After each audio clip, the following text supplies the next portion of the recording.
lá, senhores. Sei que eu estou devendo para vocês as notas, correção. Vou fazê-lo, não costumo demorar desse jeito, mas essas últimas semanas aí tem sido um pouco mais complicado.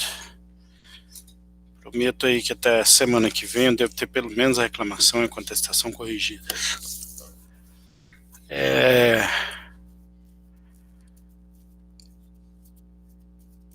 Esse final de semana eu devo postar o caso para recurso ordinário. E pelo nosso planejamento nós temos mais esta aula, do qual eu vou falar a respeito de agravo de instrumento. Porém, eu decidi não ministrar essa peça para vocês. Tá? Vou só dar a aula. Nós vamos encerrar. Nossa última peça vai ser o recurso ordinário mesmo. Tá? Sei que vocês já estão aí com um bocado de trabalho para fazer. Não é uma peça que eu vejo muita relevância para a gente ter que fazer, não. Tá? Uma peça importante, claro.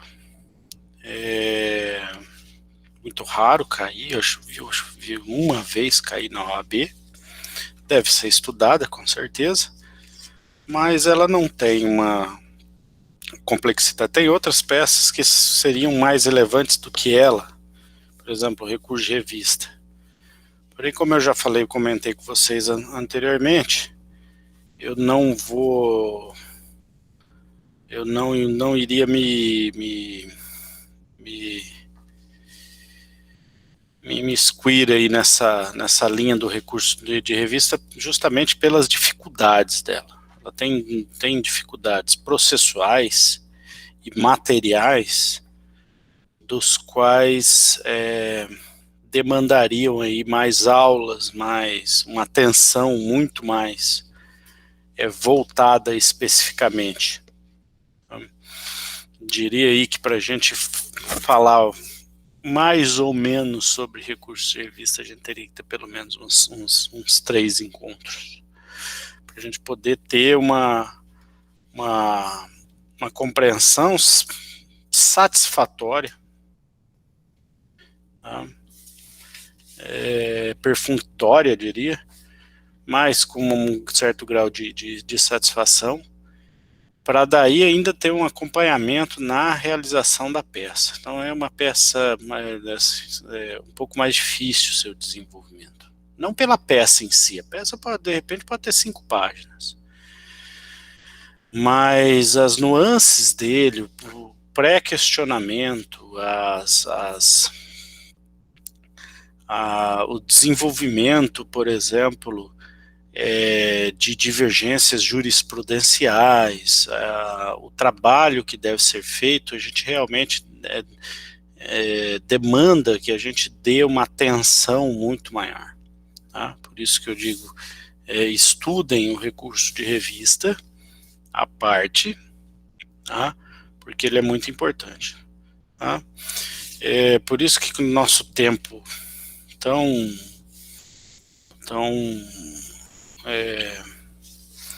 pequeno em relação à quantidade de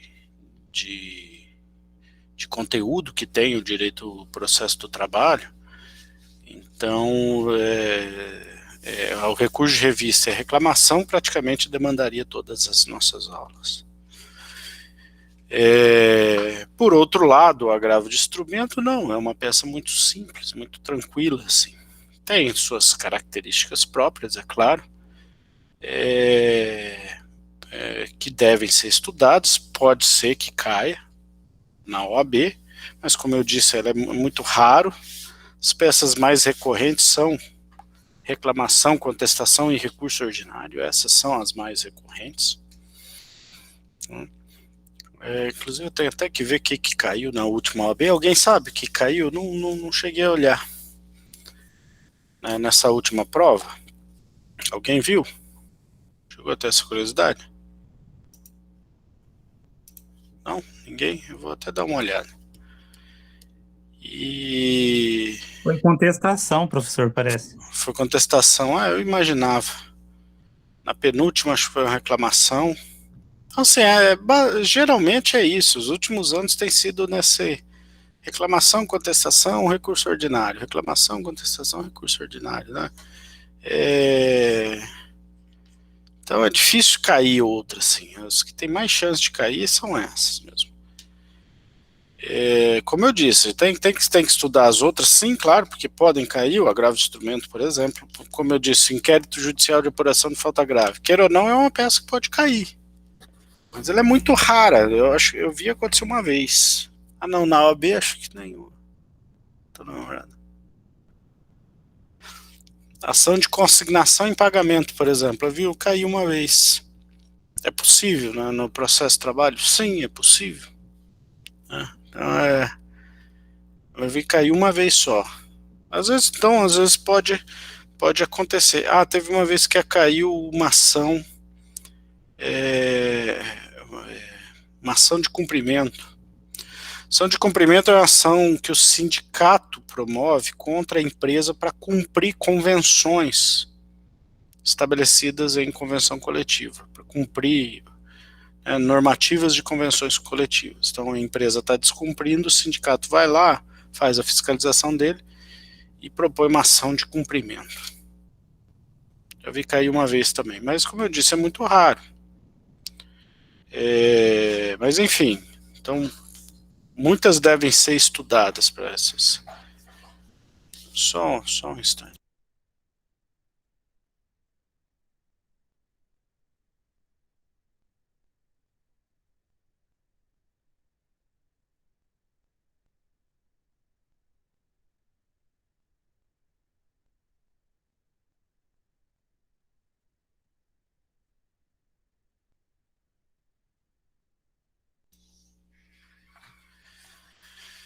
Então, vamos lá então.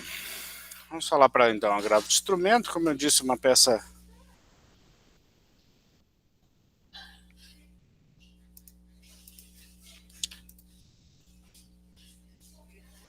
Deixa eu compartilhar a tela com vocês. Já vou compartilhar direto.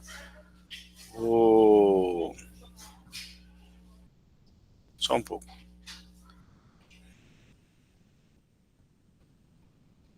Oxe, cadê aqui o compartilhar? Tá aqui.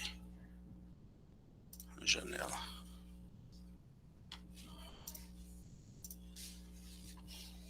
Deixa eu compartilhar aqui com vocês a estrutura, que daí dentro da estrutura a gente já... Deixa eu compartilhar. Compartilhar a tela, porque daí eu consigo abrir a tela inteira.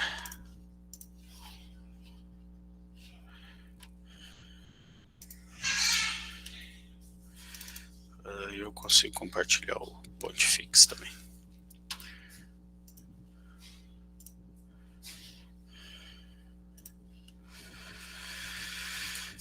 Então essa vai ser a estrutura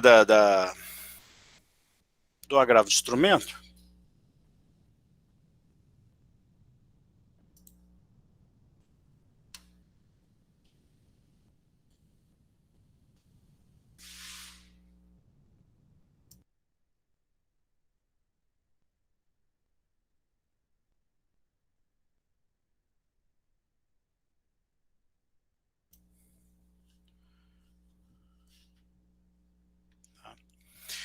Bom, o agravo de instrumento está lá previsto no artigo 897 da CLT.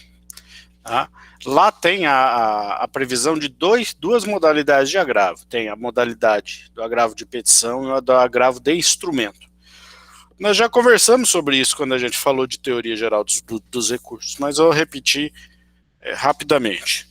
O agravo de petição é um recurso cabível contra as decisões em fase de execução, daquelas que não extinguem o processo.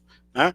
Então existem decisões durante a fase de execução que o juízo profere, pode ser decisões em sede de embargos de execução, decisões em sede de exceção de pré-executividade, homologação de impugnação aos cálculos entre outras diversas, por exemplo, embargos à arrematação, embargos à penhora. Então, são diversas os atos do juiz com conteúdo decisório que podem ser proferidos no âmbito da fase executória do processo de trabalho. Então, a fase do executória, só para lembrar, é aquela fase que vem depois do processo de conhecimento, da qual fixa uma coisa julgada material, né? Uma condenação de obrigação de fazer, de dar ou de pagar.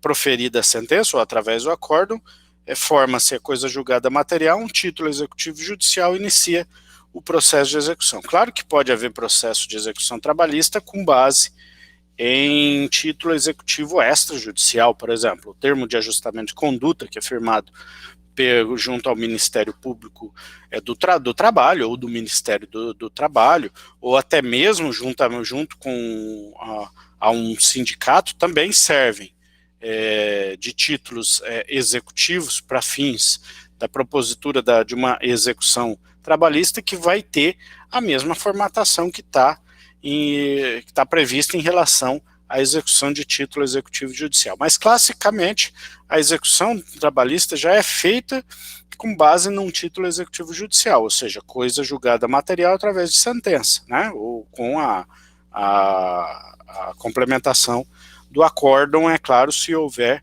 grau recursal.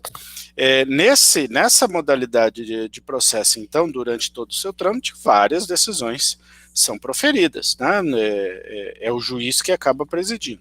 Uma decisão final vai ser proferida extinguindo. Quando que vai extinguir? Geralmente pelo pagamento, né? Houve o pagamento, o cumprimento daquele título executivo, o juiz extingue através de sentença, né? Então, por sentença. Por quê? Porque com a sentença ele vai por fim aquele processo executório. Contra esta sentença final,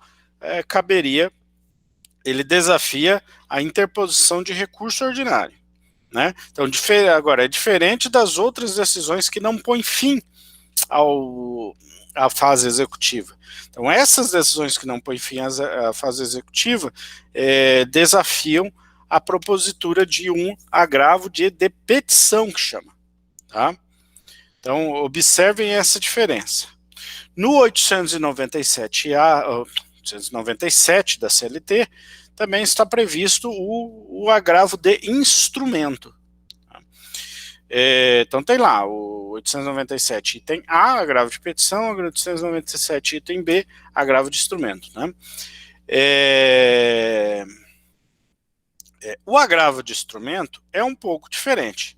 O agravo de instrumento, no processo de trabalho, ele tem cabimento contra decisões interlocutórias também, mas somente contra uma modalidade de decisão interlocutória, qual seja aquela que denega seguimento a um recurso, tá? Inclusive na lei diz assim, cabe agravo de instrumento contra a decisão que denega a interposição. Não é bem o termo correto de se utilizar. Como eu lembro que eu comentei com vocês sobre, acho que foi no vídeo que eu gravei posteriormente ao recurso ordinário, que eu comentei. Se vocês assistiram, eu fiz um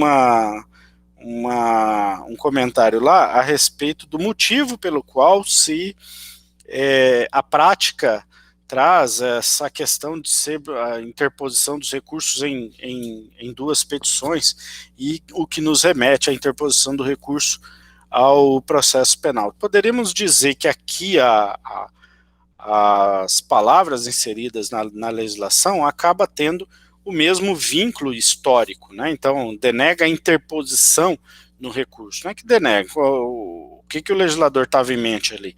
É que no processo penal, a apelação você menciona, né, você diz, quero recorrer para depois apresentar as razões. Então, a interposição seria um ato posterior àquele ao qual você manifesta a vontade de recorrer. Então, é uma nomenclatura que não é muito adequada, porque a interposição é o próprio ato de recorrer. A partir do momento que você protocoliza a petição, sua peça processual lá, junto aos autos, você está interpondo o recurso. Então, não negativa de interposição. Tá?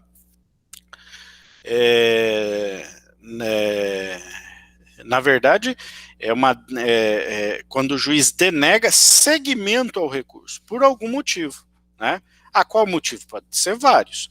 Lembra que eu comentei com vocês, principalmente no processo de trabalho, no recurso ordinário, que ainda nem todos os juízes aderiram a o novo espectro do Código de Processo Civil de abolir o juízo de admissibilidade do juízo a cor, mantendo somente o juízo de admissibilidade do juízo ad quem. Então eles ainda fazem um processo de admissibilidade do juízo a cor no recurso ordinário, isso é muito comum. E o que ele faz, o juízo de admissibilidade? Ele analisa os pressupostos recursais. E se ele entender que algum dos pressupostos recursais, aqueles que a gente conversou na aula retrasada, não estão satisfeitos, alguns, ele vai denegar seguimento ao recurso. Ele vai dizer, olha, não recebo o recurso. Então não vou denegar. Por quê? Por qualquer motivo, lembra? Não cumpriu o preparo adequadamente. Então, ele não denega por deserção, né? O recurso é intempestivo, ele interpôs fora do prazo, então ele denega por intempestividade, e assim por diante, seja qual for o motivo. Tá? Então, isso é uma decisão que tem conteúdo, né? É um ato do juiz que tem conteúdo decisório, e o conteúdo decisório dele o classifica como decisão interlocutória. Como tal, cabe o agravo de instrumento, mas como eu mencionei para vocês, e repetindo, o agravo de instrumento no processo de trabalho, ele é desafiado somente por essa modalidade de decisão. Então não é qualquer decisão interlocutória que vai desafiar o agravo de instrumento, ok? Diferente da fase executiva. Tá? Por quê? Porque estamos falando da fase de conhecimento. Diferente da fase executiva. Da fase executiva, caberá agravo de petição. E só não cabe o agravo de petição contra aquela sentença final que extingue a execução. Por quê? Porque extingue, o processo acabou ali. Então, contra aquela decisão que é uma sentença, porque extinguiu o processo, desafia a interposição do recurso ordinário. Tá? Então, vejam que todas as decisões anteriores, embargos da execução, impugnação aos cálculos, né, decisão de homologação dos cálculos, decisão em embargo de arrematação, decisão em embargo da penhora, decisão, seja lá do que for, decisão de desconsideração da personalidade jurídica, são todas decisões interlocutórias no âmbito do processo executório. Tá? E como tal, desafia o agravo de petição. Veja que não é um agravo de instrumento. Pode haver um agravo de petição na fase executória? Pode, se o juiz denegar seguimento ao agravo de petição. Então, o juiz, uma vez denegando seguimento ao agravo de petição, caberá aí o agravo de instrumento para tentar destrancar o agravo de petição. Então, é diferente do agravo de instrumento no processo civil.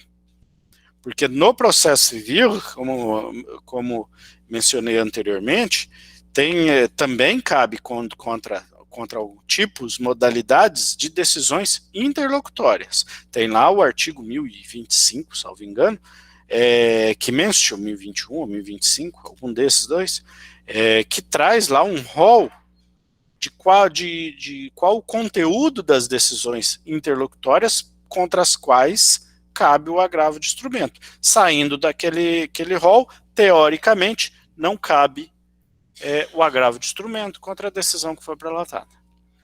Então, é importante a gente ter essa distinção bem clara, ok? Para não confundir aí e, eventualmente, entender ser possível o agravo de instrumento contra qualquer decisão interlocutória no âmbito do processo do trabalho, porque não será verídico, ok? Então temos aí, agora, o agravo de instrumento, veja bem, se você for lá na CLT e dar uma lida no 897, você vai perceber lá que, eu não lembro, é o parágrafo 4º, salvo engano, ou 5º.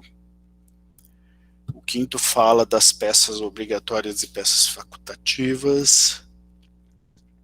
Enfim, se você fazer uma leitura do 897 em relação ao agravo de instrumento, você vai ter a nítida impressão, e seria o correto, de que o agravo de instrumento deve ser interposto diretamente no juízo ad quem. Ele seria um recurso próprio. Tá?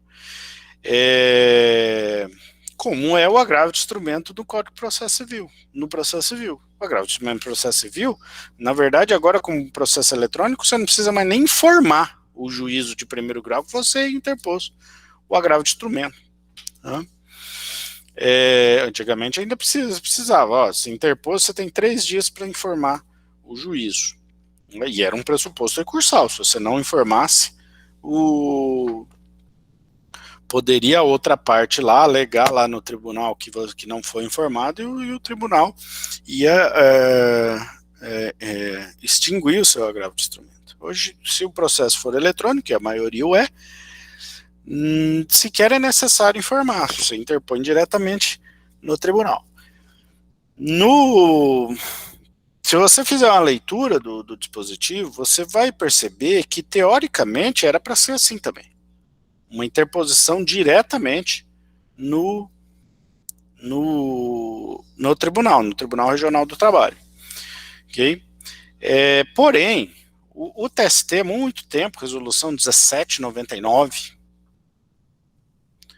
ele modificou isso, né? Na época deve ter visto alguma dificuldade em relação à interposição do agravo, algum prejuízo, e alegando principalmente a possibilidade, e existe, né,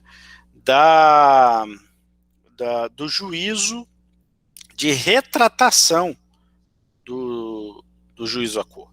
Né? O que ele fez? Ele fez o seguinte: olha, já que a lei não fala nada, ela não é muito clara em relação à interposição ser no juízo à cor, no juízo ad quem, então vou determinar aqui que a interposição do agravo de instrumento seja no juízo à cor.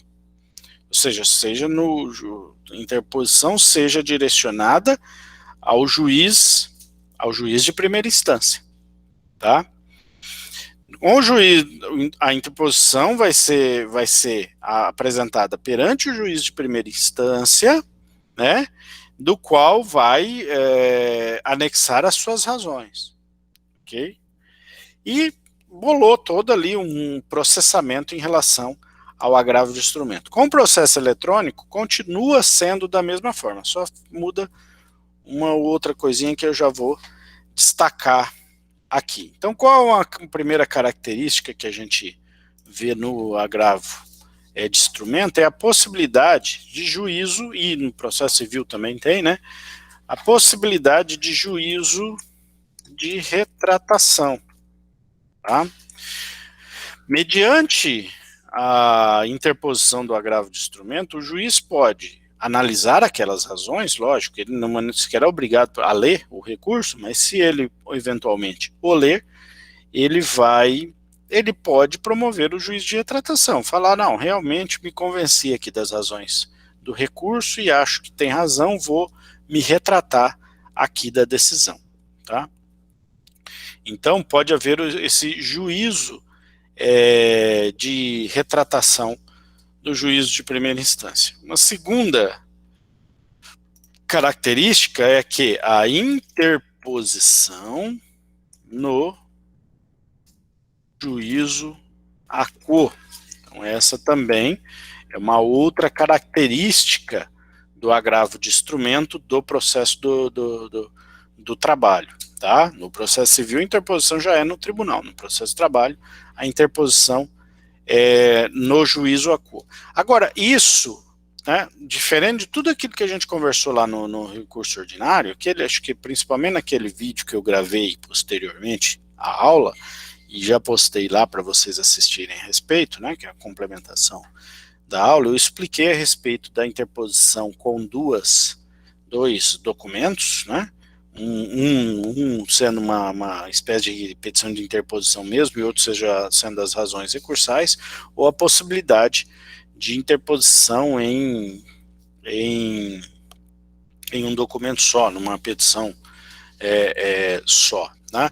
Isso é possível no recurso ordinário, porque a lei não fala nada. Agora, aqui no agravo de instrumento, já não é possível você interpor em somente uma petição, e vou explicar por quê. Então, uma outra característica é duas petições. Quais são essas duas petições? As duas petições a primeira, uma de interposição, e a segunda, razões do recurso. Tá? E necessariamente vai ter que ser nessas duas petições por causa de uma coisa muito simples. Veja, o agravo de instrumento, ele é um recurso originário no tribunal. Não, teoricamente, ele é para se originar no tribunal. Então, ele não está inserido no processo principal, nos autos principais. Ele faz parte de todo o processo, claro, mas ele não está inserido nos autos principais como está o recurso ordinário. Você lembra quando a gente se interpõe o recurso ordinário, ele se adere aos autos, né? E os autos todos serão submetidos ao tribunal. Aqui não. Aqui os autos continuam no juízo de primeira instância, tá? E vai se iniciar uma espécie de recurso incidente no âmbito do tribunal. Então, não vão os autos para o tribunal, de forma que você precisa ter uma espécie de petição inicial, recursal, quando for agravo de instrumento. Tá? Então, por isso que não tem como você fazer numa petição só, por uma razão simples aqui. O juiz vai desentranhamento das razões recursais.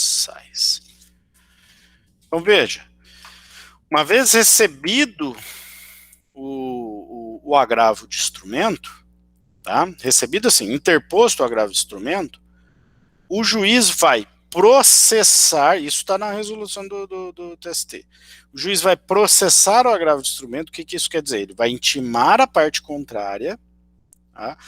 Parte contrária, se quiser, vai apresentar as contrarrazões. Apresentadas as contrarrazões, ele vai desentranhar as razões. Desentranhar significa o quê? Tirar das entranhas dos autos. Ou seja, vai retirar dos autos, não do processo. Processo diante do seu conceito abstrato.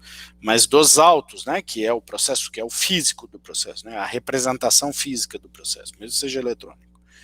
Ele vai tirar daqueles autos e vai mandar aquele encartado processual para o tribunal. Tá? Então, necessariamente tem que ser em duas petições, porque uma realmente vai estar direcionada ao juízo à cor. Tá? A outra estará direcionada ao tribunal. Tá? Um pouco diferente do recurso ordinário, que muito embora quem julgue é o tribunal, o recurso ordinário, a lei diz que vai ser direcionado ao juiz de primeira instância, ao juízo à cor. Tá? Então é diferente. Né? Se direciona, pouco importa quem vai, porque o direcionamento é para ele. Agora, o agravo no direcionamento não é para o juiz de primeira instância, é para o juiz de segunda, é para o tribunal. Né?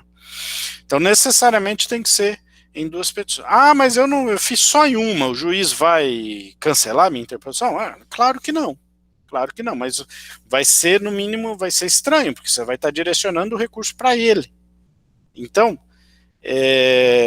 vai ser um erro, só que não é um erro crasso o suficiente para eles desconsiderar o recurso. Você fala, não, ele direcionou para mim, não direcionou para o tribunal, eu não sou competente, não tenho atribuição de julgar esse recurso, então vou desentranhar e mandar arquivar.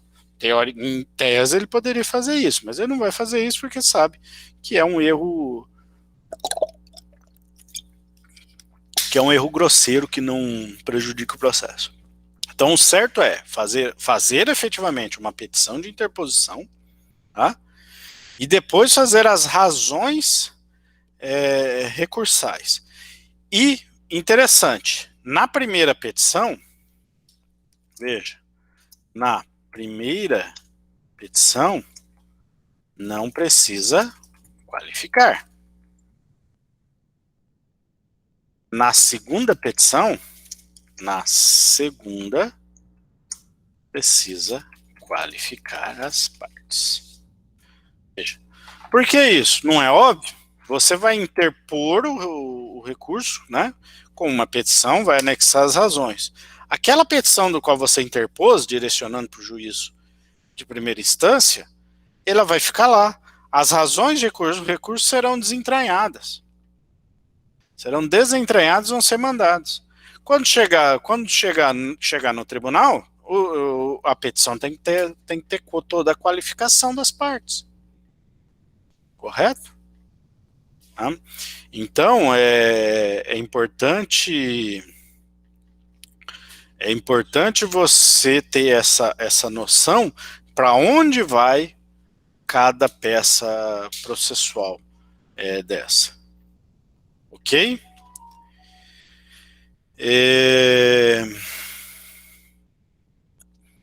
Deixa eu lembrar aqui. Importante, outra característica importante também, não há juízo de admissibilidade pelo juízo ACO, tá? Então, como eu falei, o juízo ACO, ele vai processar o recurso, mas ele não profere juízo de admissibilidade. Ele não vai analisar se os pressupostos recursais estão ou não presentes. Ele só vai colher aquele material, vai mandar determinar a intimação da parte contrária, da parte agravada, para que apresente, se quiser, as contrarrazões, né? E uma vez apresentadas ou transcorrido o prazo, vai desentranhar o material referente ao agravo de instrumento e vai mandar para o tribunal. Tá? É interessante que uma parte do mesmo dispositivo ali, a partir do parágrafo 5º, que em breve não vai mais fazer sentido nenhum, provavelmente até para vocês não fará mais sentido nenhum, que é sobre a necessidade de que esteja acompanhada das peças obrigatórias e das peças facultativas. Tá? Agora, por que isso era necessário? Porque o processo não era eletrônico, ele não era acessível, né, com facilidade. Com o processo eletrônico, isso foi reduzido. Então, hoje, por exemplo, no agravo de instrumento, mesmo processo civil, processo trabalhista, você não precisa mais encartar com nenhum documento. Você não precisa instruir com nenhum documento. Inclusive, o próprio nome agravo de instrumento já ficou um pouco ultrapassado, porque não há instrumento, na verdade, né? Inclusive no processo civil, se você quiser jogar só a petição lá, você joga, não precisa pôr cópia mais de nada, absolutamente nada, né? Mas isso pode ter consequências posteriormente. Continuando então, agora, lá no parágrafo 5º fala sobre as peças obrigatórias e as peças facultativas, sob pena de não conhecimento. Então, sob pena de não conhecimento, de indeferimento, tá? E isso por parte do tribunal, não do juiz, o juiz não olha isso. Por parte do tribunal, o tribunal vai analisar se estariam presentes todas as peças necessárias para o exame. Então, quais são peças obrigatórias?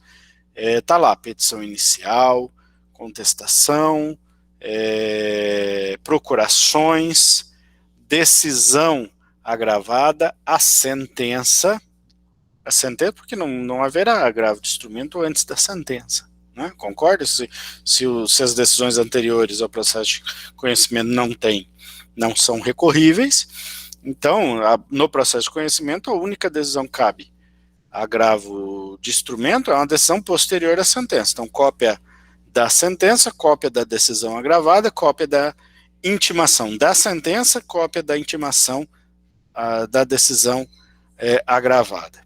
Então, essas são as peças obrigatórias. Todas peças facultativas, quaisquer outras que entender necessárias. Mas é interessante que nesse mesmo dispositivo tem uma menção seguinte, dos documentos necessários, né, dos documentos necessários para que, uma vez estrancado o recurso, né, possa o tribunal imediatamente analisar, apreciar o mérito do recurso destrancado. Isso quer dizer o seguinte, que o instrumento tem que ser adequado o suficiente para que devolver ao tribunal toda a matéria de mérito abrangida pelo recurso que foi destrancado. Ok? Então veja, a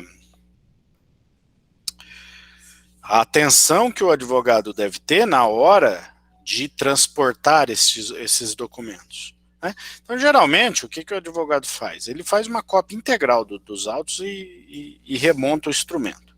Inclusive, consta lá no agravo de instrumento, lá, ó, segue cópia integral dos autos. Daí ele não perde nada. Mas tem que observar, por exemplo, um eventual depoimento testemunhal, uma prova pericial, teoricamente, não é peça obrigatória.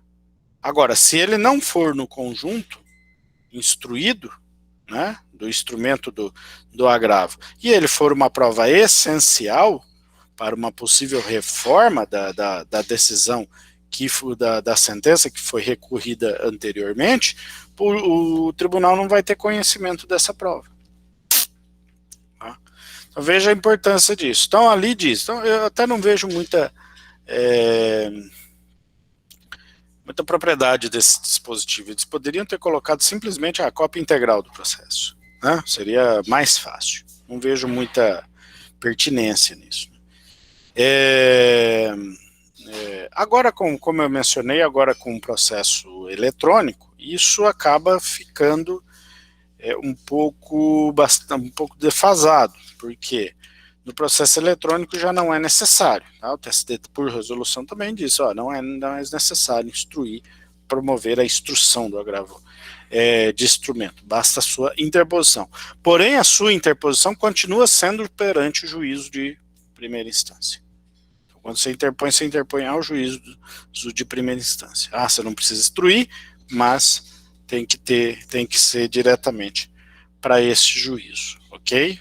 Só vocês me interrompam se tiver alguma dúvida, tá? Então veja aí, essa é a estrutura muito básica, né? Mas como eu disse, em duas petições, né? Então, direcionamento ao juiz que prolatou a decisão, preâmbulo. Eu não tô ficando doido aqui. Aqui é agravante, tá? Não vou botar aqui é agravante, tá?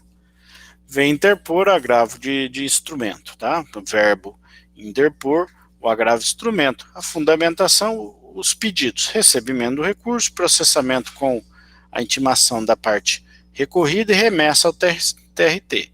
E o provimento do agravo com consequente apreciação do recurso. É claro que aqui, ó, na primeira petição, você vai fazer o pedido do processamento. O recebimento pode ser também, mas no juiz propriamente não faz o recebimento, tecnicamente não seria muito adequado pedir o recebimento para o juiz ACO, porque não é ele que profere o juízo de admissibilidade. Mas você pede o processamento com a intimação da parte recorrida, o provimento do agravo. Opa. Tá? Mas faz isso em duas petições. ok? Eu trouxe aqui um modelo, que inclusive é modelinho de... Não é modelo, é uma peça mesmo de colega, tá? De vocês, que eu acho que seria interessante para mostrá-la aqui. Deixa eu pôr nessa outra tela aqui, que eu acho que vai ficar melhor para vocês verem. Oxa. Deu um infinito aqui.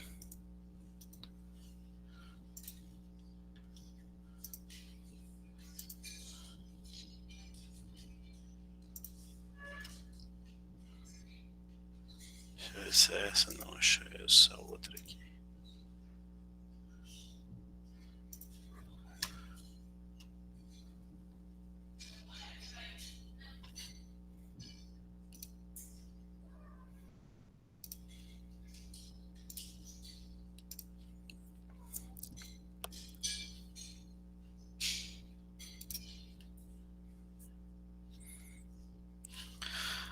Aí. Não tem problema vocês não enxergarem totalmente aqui, tá?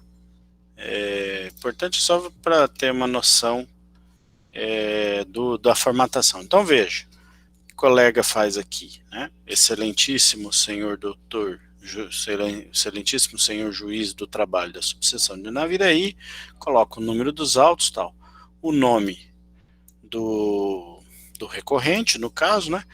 Veja que na primeira petição, já qualificado nos autos de reclamação trabalhista, citado em epígrafe, né? Lá, com fundamento na linha B do artigo 897, bem como, me lembro, 1699, falei 17, né? Inciso 2º da instrução normativa 16, interpor agravo de instrumento em relação ao respeito tal. União Esporte Clube, também já devidamente qualificado com base nas ações. Então veja, ela faz por essa primeira petição direcionada ao juízo a cor, ok? Depois, deixa eu ver se fica melhor assim para vocês.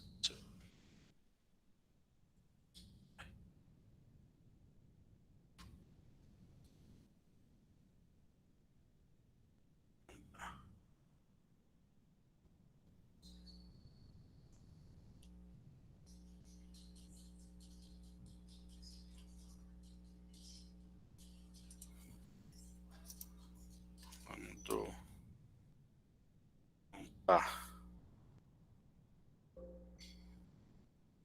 Vamos botar numa tela inteira, mas não está dando. Olha, de final, esclarecimento de que faz acompanhar a presente ação as cópias das peças que passam a instruir o presente agravo, reputado como obrigatório de acordo tal. Decisão agravada, certidão da intimação, procurações, petição inicial, ata da primeira audiência, enfim. Todas aquelas peças que são obrigatórias. Segue anexo cópias dos comprovantes de depósito recursado do pagamento das custas processuais. Já nós vamos falar a respeito do depósito recursal. O disposto requer reconsidere, veja, que é o juízo de retratação, que o juízo de primeiro grau vai fazer, né, se ele entender pertinente, se retratar, e o presente recebido processado para manifestação da parte adversa, contra razões, né, e encaminhado para o egrégio Tribunal Regional do Trabalho, ok? Então veja que aqui, então, ela faz, a aluna que faz uma peça preliminar de interposição. Tá? Depois ela segue depois ela fez uma segunda capa aqui, logicamente não vai ter isso, ela segue para uma segunda petição, que é junto, ele vai junto, quando ele interpor, é tudo junto, tá? Mas que é como se fosse como anexo, que é a petição que vai ser mandada para o Tribunal Regional do Trabalho. Veja que aqui ela já até já não direciona para o juiz de primeira instância, ela direciona para um suposto relator, do qual vai ser designado para julgar esse recurso, já do Tribunal Regional do Trabalho da 24ª Região. Coloca um epígrafe também referente ao número do processo e ao reclamante e o reclamado, razões do agravo do instrumento.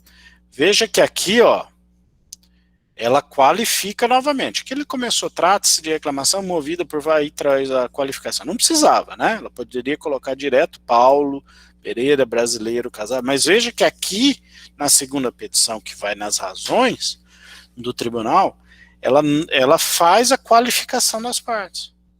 Por quê? Porque é necessário, porque vai para o tribunal, é um processo novo no tribunal. Tá? Processo novo. Eles não têm conhecimento da existência do processo na primeira instância. Então você tem que fazer a qualificação toda.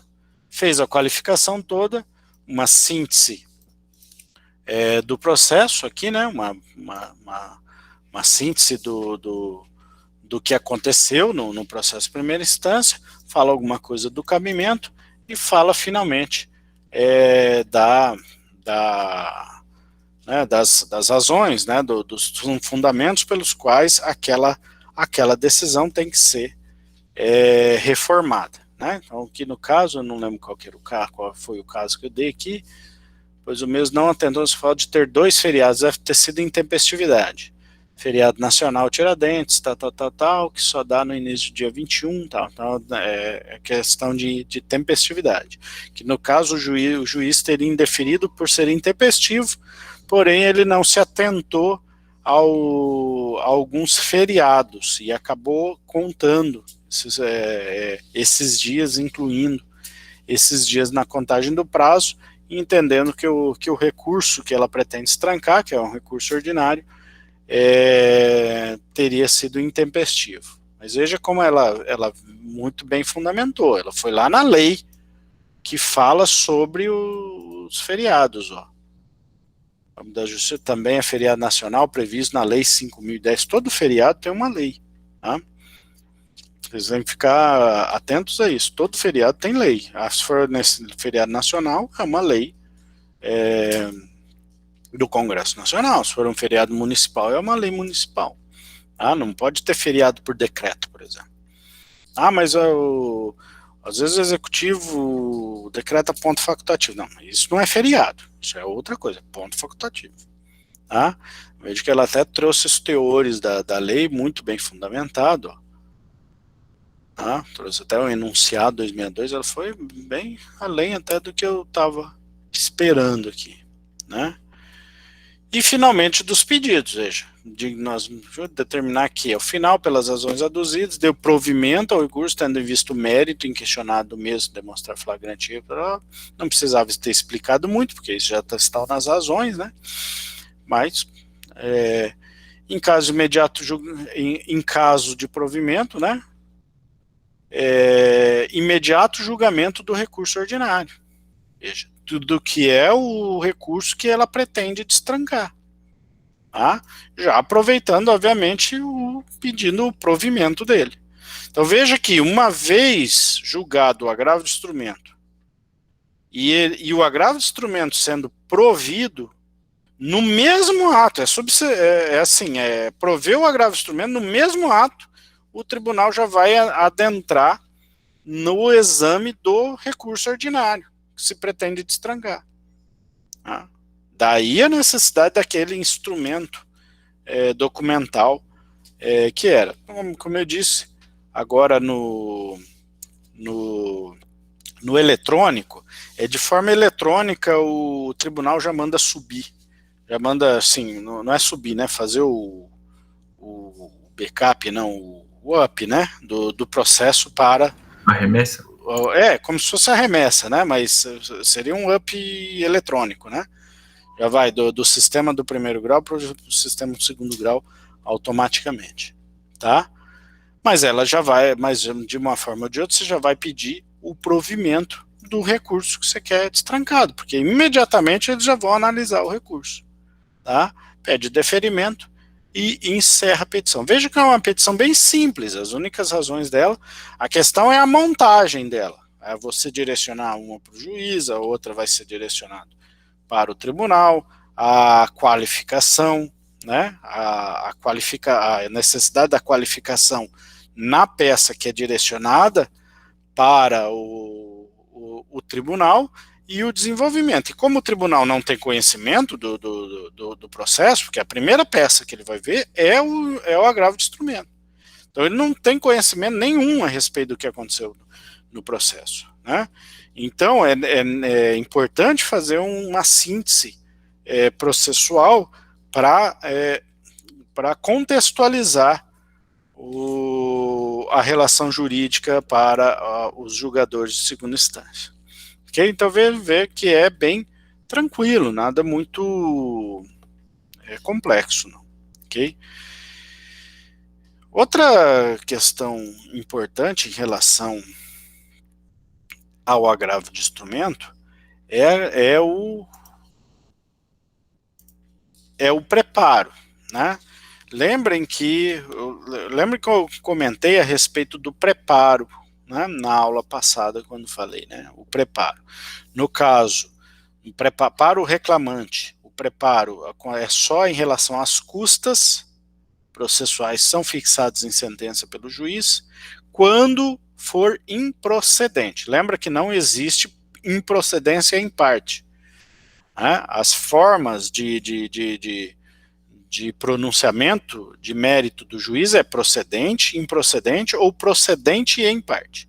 Então, no caso de improcedência, o juiz fixa custas, aí o reclamante tem a obrigação de pagar essas custas, se ele não for beneficiário da Justiça do Trabalho, é claro. Então, esse pagamento dessas custas constitui o preparo do recurso do reclamante. Tá? No caso do reclamado, ao pagamento de custas e ao depósito recursal, né? E é óbvio que haverá algum depósito recursal, a não ser que não tenha nenhuma condenação a pagar, mas mas seria uma hipótese, né?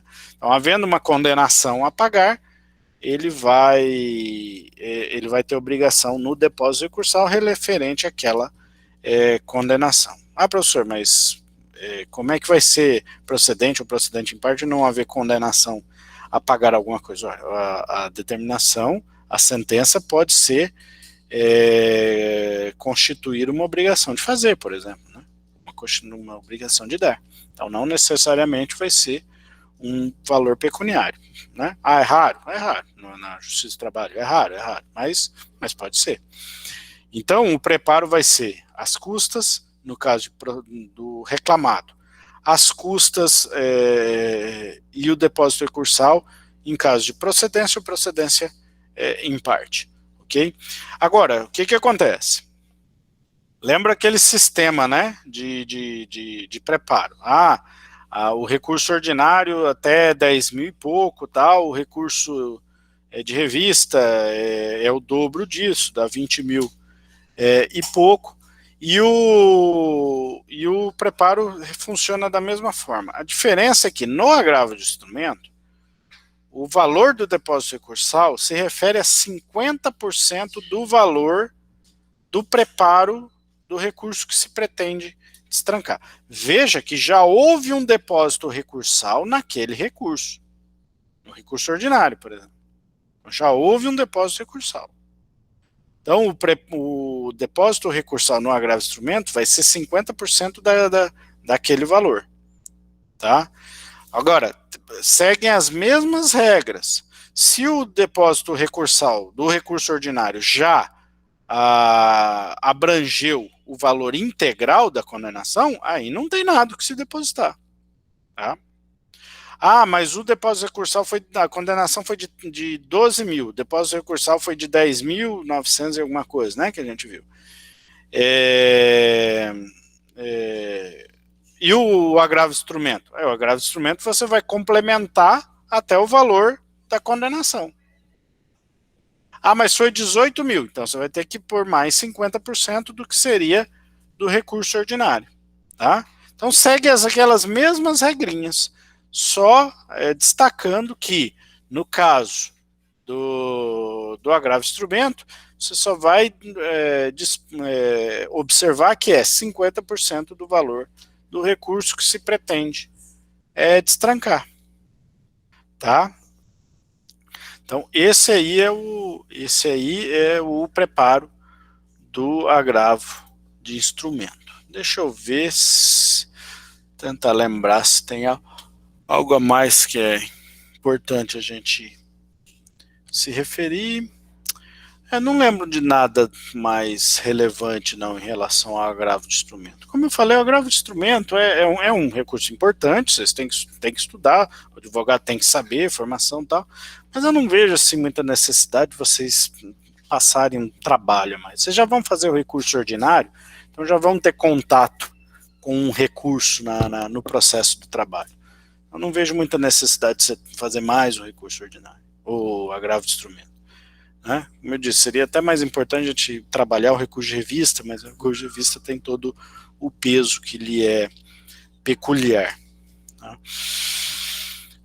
Então, gente, é isso. Fico aí, se alguém tiver alguma dúvida, fique à vontade em perguntar.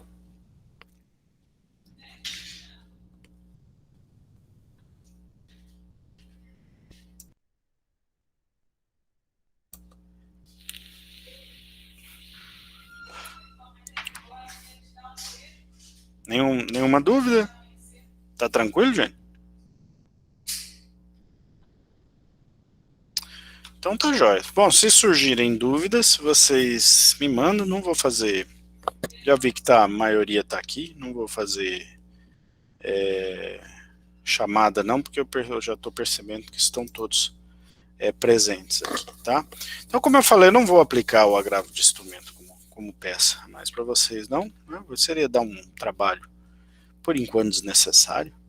Qualquer coisa, só dar uma estudada, se quiserem treinar, podem pegar um livro aí, procurarem um caso, se quiserem treinar também eu posso até bolar um caso, mas o caso do recurso ordinário devo postar ainda esse final de semana, estabelecendo lá um prazo de entrega, será a nossa última peça. Eu tenho olhado as peças, tá?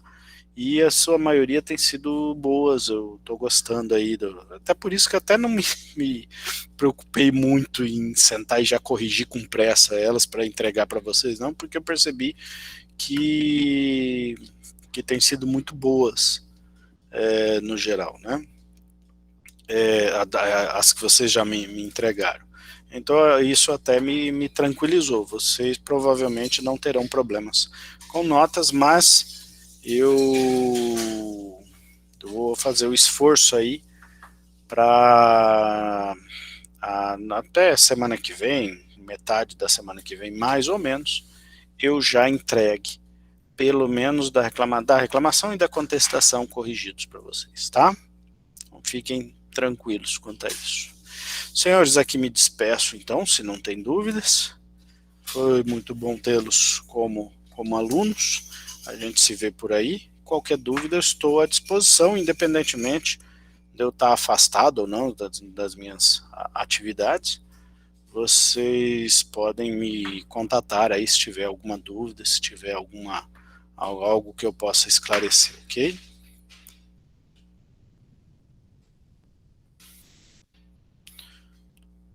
Então, foi muito boa a nossa caminhada também.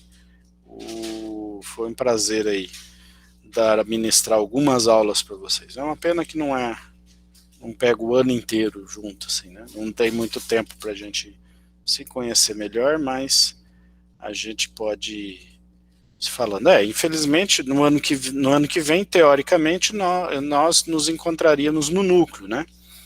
E tudo indica que o ano que vem vai ser presencial, né? Então vocês já vão, inclusive, se preparando aí, né? Mas se eu me afastar, infelizmente, não vou fazer parte do núcleo também.